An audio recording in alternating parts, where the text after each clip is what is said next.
हमारे YouTube channel MK Music MP को जरूर सब्सक्राइब करें।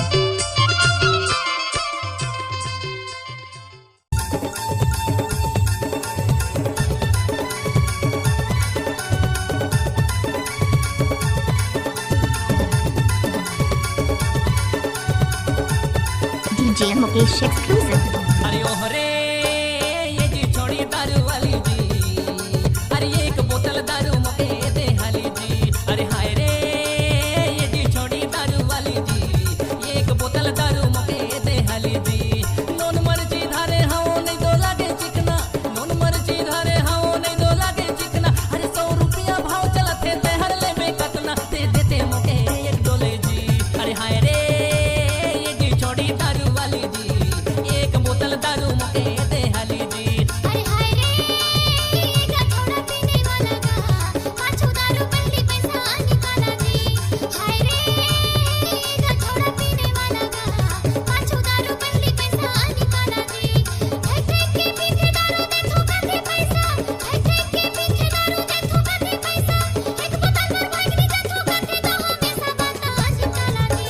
पाछू दारू पहली पैसा निकाला जी, पाछू दारू पहली पैसा निकाला जी। अरे ओहरे ये जी छोड़ी दारू वाली जी, एक बोतल दारू मुके दे हाली जी। अरे एक बोतल दारू मुके, अरे देवाना जी।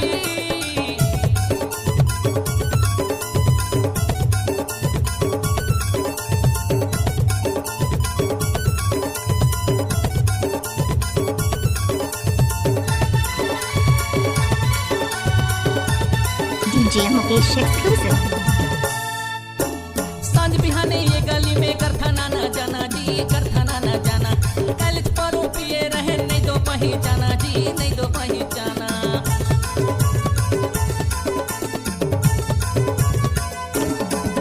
हाँ सांझ बिहाने ये गली में करथाना न जाना जी, करथाना न जाना। कल परों पिए रहे नहीं दो पहचाना ने जी, नहीं दो पहचाना। अरे नकदी में हल लेन देन करथन नहीं करन उधारी, नकदी में हल लेन देन करथन नहीं करन उधारी। और नाटबुत में भाटो लागू लग पे मोर साड़ी नोनी दिल वाली जी। अरे एक बोतल दारू मुके दे हाली जी, अरे एक बोतल दारू मुके दे हाली जी। अरे ओहरे का छोड़ा पीने वाला का पाछू दारू पहली पैसा निकाला जी, पाछू दारू पहली पैसा निकाला जी।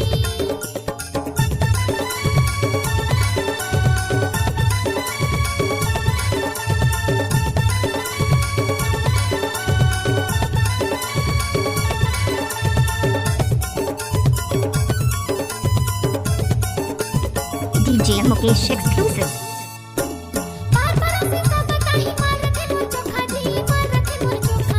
जैसा लेनी वैसा देनी, दाम लिखो मैं रोका जी, दाम लिखो मैं रोका।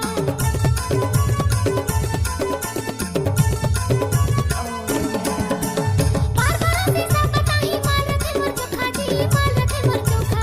जैसा लेनी वैसा देनी, दाम लिखो मैं रोका जी, दाम लिखो मैं रोका। घाट घाट कर पिए हो पानी जिन बड़ा ना मारी, घाट घाट कर पिए हो पानी जिन बड़ा ना मारी। बिन पैसा करने दो दारू लोग बटती धारी बाटो तुम खाला जी। पाछो दारू पहली पैसा निकाला जी, पाछो दारू पहली पैसा निकाला जी। अरे ओहरे ये जी छोड़ी दारू वाली जी, एक बोतल दारू मुके दे हाली जी। अरे एक बोतल दारू मुके, अरे देवाना जी। DJ Mukesh exclusive.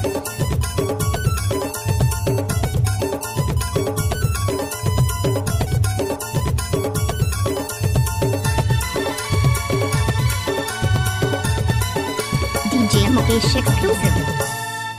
ये दे कॉलेज कर मैं पियल लागो और पर थक थका थे सारी यार पर थक थका थे। एक ओठो का दे दा